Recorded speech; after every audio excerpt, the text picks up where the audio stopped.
हरिओम। ओम आनंद ma'am, Om Shanti ma'am, ओम ज्ञान ma'am, आप सभी दर्शकों का हमारे चैनल पर स्वागत है। आज हम लोग बीएड थर्ड सेमेस्टर के अंतर्गत शिक्षक अभिवृत्ति यानी शिक्षक का दृष्टिकोण या शिक्षक के व्यवहार में कौन सी प्रवृत्ति या कौन सी सोच बराबर बनी रहनी चाहिए, समलिंग मतलब लिंगों में भेदभाव न हो, यानी समानता का भाव स्त्री पुरुष के बीच में हो या छात्र छात्राओं के बीच में हो। इसके लिए अध्यापक किन प्रवृत्तियों को, किन अवधारणाओं को, किन दृष्टिकोणों को वह बराबर ध्यान में रखते हुए व्यवहार करे, ताकि लड़के लड़कियों में समानता का भाव, विचार, व्यवहार, सोच समझ इत्यादि विकसित हो सके। इसी बात को ध्यान में रख कर के जो है हम लोग इस पाठ को या इस वीडियो को देखेंगे। तो इसमें खास तौर से इसके से संबंधित पहले जो पढ़ाया जा चुका है पाठ्यचर्या का विकल्प। पाठ्यचर्या के विकल्प के अंतर्गत कई विकल्प होते हैं जिसमें अध्यापक वह अपनी विषय वस्तु को उसके अंतर्गत पढ़ा सकता था। जैसे विषय केंद्रित पाठ्यक्रम बना करके पढ़ाए, या अधिगमकर्ता केंद्रित बाल केंद्रित पाठ्यक्रम बना सकता है, या अनुभव केंद्रित पाठ्यक्रम बना सकता है, या क्रिया केंद्रित पाठ्यक्रम बना सकता है, योजना केंद्रित पाठ्यक्रम बना सकता है, इत्यादि अनेक पाठ्यचर्या के विकल्प के रूप में अध्यापक शिक्षण को प्रभावशाली बनाने के लिए वह कई विकल्पों को अपना करके अध्यापक छात्र छात्राओं को पढ़ा सकता है। ये पढ़ाया जा चुका है। दूसरा आपको पढ़ाया गया था छिपी पाठ्यचर्या।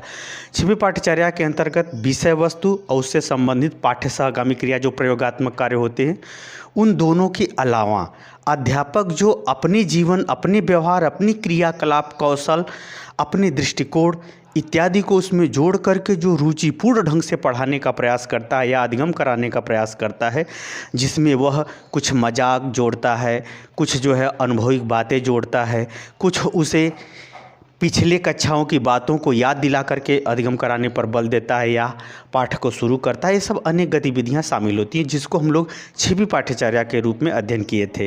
तो पाठ्यचर्या का विकल्प भी ये डिटेल में पढ़ाया जा चुका है, छिपी पाठ्यचर्या को भी समझाया और पढ़ाया जा चुका है। अब हमको ये देखना है कि इन दोनों यानी पाठ्यचर्या विकल्प और छिपी पाठ्यचर्या के बीच में अध्यापक कैसा दृष्टिकोण, कैसा व्यवहार करे, ताकि लड़के लड़कियों में समान लिंगी अवधारणा विकसित हो, यानी लड़के लड़कियों में भेदभाव कम हो, समाज में स्त्री पुरुष के आधार पर भेदभाव कम हो, समानता का गुण व्यवहार विकसित हो। इसके लिए कौन सा दृष्टिकोण अपनाना चाहिए, उन्हीं दृष्टिकोणों पर हम अपना इस वीडियो में विचार रखना चाहते हैं। पहला है लैंगिक तटस्थता, यानी अध्यापक जो कुछ भी विषय वस्तु में पढ़ाए, किसी भी सब्जेक्ट में पढ़ाए, उसमें भरसक ये प्रयास करे कि लड़के और लड़कियों या महिलाओं या पुरुषों या किसी सिद्धांत की बात हो या व्यवहार की बात हो या किसी नियम की बात हो, उन दोनों में क्या हो, न्यूट्रल हो, पक्षपात रहित व्यवहार करे, पक्षपात रहित उदाहरण दे, पक्षपात रहित बात बोले। ऐसा न कि वह पक्ष ले, यानी निष्पक्ष हो करके जो है वह अपनी बात उसमें रखे, तटस्थ हो, न्यूट्रल हो। दूसरा इसमें है लैंगिक समावेशन। लैंगिक समावेशन का तात्पर्य यह है कि अध्यापक जब भी कोई विषय वस्तु पढ़ाए तो उसमें स्त्रियों का महत्व, पुरुषों का महत्व, दोनों महत्व की समानता पर बल दे। क्या करे, दोनों के महत्व की क्या दे, समानता पर बल दे। यानी स्त्री पुरुष में जो भी कुछ बात बताए, जो कुछ भी समझाए, जो कुछ भी उदाहरण दे, उन सब में इस बात का ध्यान रखे कि स्त्री पुरुष दोनों के समान महत्व, समान व्यवहार, समान क्रिया पर महत्व दे, बल दे, समझाने पर बल दे, ताकि लोगों, लड़के लड़कियों में या लोगों के बीच में समानता का, समान व्यवहार का संदेश जाए। तीसरा है भूमिका का अंतःक्रिया। भूमिका का अंतःक्रिया का तात्पर्य है कि अध्यापक ये तो जान रहे हैं कि जब तक ये सृष्टि है, जब तक समाज है, तब तक स्त्री पुरुष को कुछ न कुछ करना ही पड़ता है। तो जो विभिन्न कार्य हैं, चाहे वो शिक्षा के संदर्भ में हो, चाहे समाज के संदर्भ में हो, चाहे पाठ्य सहगामी क्रियाओं के संदर्भ में हो, उन सभी अंतःक्रियाओं में लड़के लड़कियों पर समान बल दे। जैसे कोई प्रयोगात्मक कार्य है तो साथ में प्रयोग कराए, कक्षा कराना है तो साथ में कक्षा कराए। उसके संग संग और क्या करना है, उनको जैसे वाद विवाद प्रतियोगिता है, किसी मुद्दे पर चर्चा है, सेमिनार है, उसमें समान अवसर दे, समान रूप से लड़के लड़कियों को उनके कार्यों के लिए उनको प्रेरित करे। ताकि उनके अंदर जो भेदभाव या पूर्वाग्रह की भावना कहीं से सुनने के कारण से या कहीं से पढ़ने के कारण से आ गई, उसे धीरे धीरे समाप्त किया जा सके। तो इन सब बातों पर भी अध्यापक क्या करे, कक्षा कक्ष में या कक्षा कक्ष के बाहर दोनों गतिविधियों में जो है इसमें समानता, समान रूप से अंतःक्रिया का समान अवसर, समान कार्य, समान व्यवहार पर ज़्यादा बल दे। आगे है सह शिक्षा। सह शिक्षा अगर होगा, लड़के लड़कियां साथ में पढ़ेंगे तो निश्चित रूप से एक दूसरे को समझेंगे, एक दूसरे को जानेंगे और एक दूसरे की आवश्यकता, समस्या इत्यादि को भी समझेंगे, जिससे जो स्त्री पुरुष के नाम पर भेदभाव होता है वो धीरे धीरे घटेगा और समानता का भाव, समान रूप से साथ में विभिन्न क्रियाओं को करने के दृष्टिकोण, सहयोग की भावना इत्यादि जगेगी, जिससे लैंगिक जो असमानता है वो घटेगी, यानी लैंगिक समानता बनेगी। आगे है दृष्टांत का चुनाव। जब अध्यापक कोई सी चीज़ का उदाहरण दे, समझाए किसी बात को, तो इसका भी ध्यान रखें कि एक पक्षी उदाहरण न दे। अगर स्त्री का उदाहरण देता है तो उससे संबंधित पुरुष का भी उदाहरण दे, या ऐसा उदाहरण दे कि किसी पुरुष या स्त्री के सम्मान या उपहास का सम्मान ध्यान में रहे और उपहास की स्थिति न हो। तो यानी कहने का मतलब उदाहरण भी दे तो वह जेंडर समावेशन या दोनों से संबंधित हो, या ऐसा हो कि किसी पक्ष का उपहास न हो। इन सब बातों को ध्यान में रख करके वह समझाने पर अगर बल देगा तो निश्चित रूप से लैंगिक असमानता घटेगी।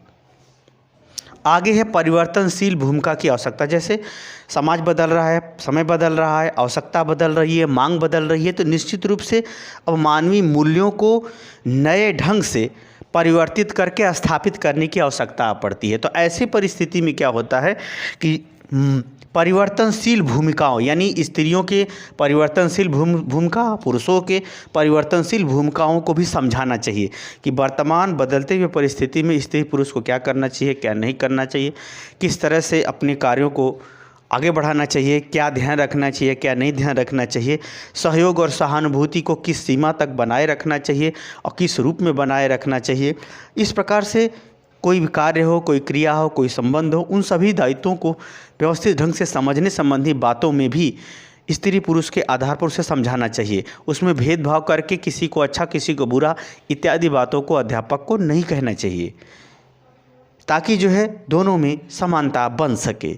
और पाठ्यचर्या का विकल्प का चुनाव करते समय भी उपयुक्त जो पाठ्यचर्या उस पाठ्यक्रम के लिए लगे या उस टॉपिक के लिए लगे, उसका भी चुनाव करके इन सब बातों को करना चाहिए। जैसे ये सब कार्य, जैसे परिवर्तनशील अगर आवश्यकता की बात करें तो ये सब किस पर आधारित है, प्रोजेक्ट यानी कार्य पर आधारित जो पाठ्यक्रम होते हैं उसमें ज़्यादा ये काम आएंगे।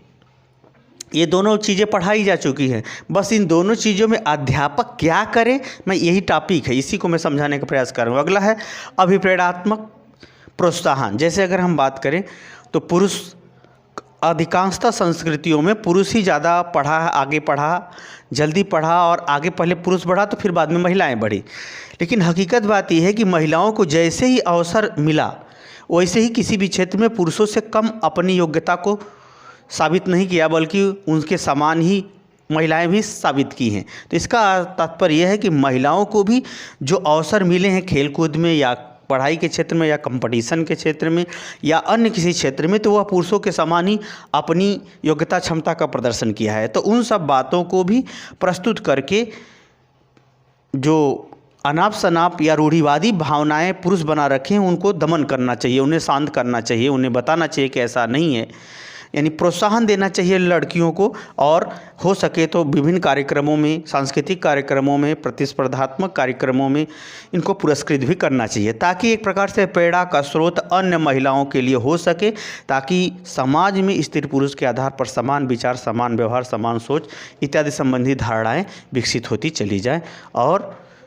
अध्यापक एक सभ्य और स्वस्थ समाज का निर्माण कर सके। अगला है आदर्शात्मक अनुकरण। स्त्री हो या पुरुष, दोनों के कार्य करने पड़ते हैं। हर कार्य में, हर क्षेत्र में एक आदर्श या उत्तम स्वरूप कोई न कोई मिल ही जाता है। जैसे अगर हम घर की बात करें तो घर का कोई न कोई उत्तम आदर्श मिल ही जाता है जो पूजनीय, आदरणीय, वंदनीय, अनुकरणीय रहता है। उसी तरह से समाज में भी बहुत से हैं समाज सेवक, वो भी स्त्री पुरुष के आधार पर आदरणीय, अनुकरणीय, स्मरणीय होते ही हैं। तो जो आदर्शात्मक अनुकरण है वह उसको प्रोत्साहन देना चाहिए कि सेवा तो महिलाएं भी समाज की हैं, पुरुष भी की हैं, तो महिलाओं की में जो समाज की सेवा की हैं उनका उसी रूप में वो आदरणीय है। पुरुषों ने जो सेवा की है वो पुरुष के ही रूप में आदरणीय है। तो कहने का मतलब ऐसा नहीं है कि सिर्फ पुरुष ही आदर्श के रूप में स्थापित है। रामचंद्र जी से किसी भी दृष्टिकोण में सीता जी कम नहीं है। उसी तरह से आप योगिनी गार्गी का नाम सुने होंगे, उसी तरह से शिक्षकों के भी रूप में बहुत सारी महिलाएं हैं जो इस विश्व पटल पर अपने कार्यों के क्षेत्र में, अपने उपलब्धियों के क्षेत्र के में, अन्य क्षेत्रों के माध्यम से वह जो है अपने को उत्तम और प्रेरणा स्रोत के रूप में सिद्ध किया है। तो उस तरह से स्त्री पुरुष को या लड़के लड़कियों को आदर्शात्मक अनुकरण के आधार पर सभ्यता भरे मार्ग से आगे बढ़ने संबंधी दृष्टिकोण, विचार, व्यवहार इत्यादि को भी अध्यापक को कक्षा कक्ष में विषय वस्तु के अंतर्गत या उसके माध्यम से बताना, पढ़ाना, समझाना चाहिए, ताकि उनके अंदर एक स्वस्थ दृष्टिकोण स्त्री पुरुष के आधार पर